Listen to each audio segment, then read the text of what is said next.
সর্বতমঙ্গল রাধে বিনোদিনী রায়, বৃন্দাবনের বংশীধারী ঠাকুর কানাই।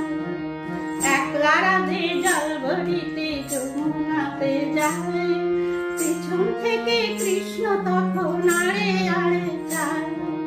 জল ভরো রাধে ও গোয়ালের ঝি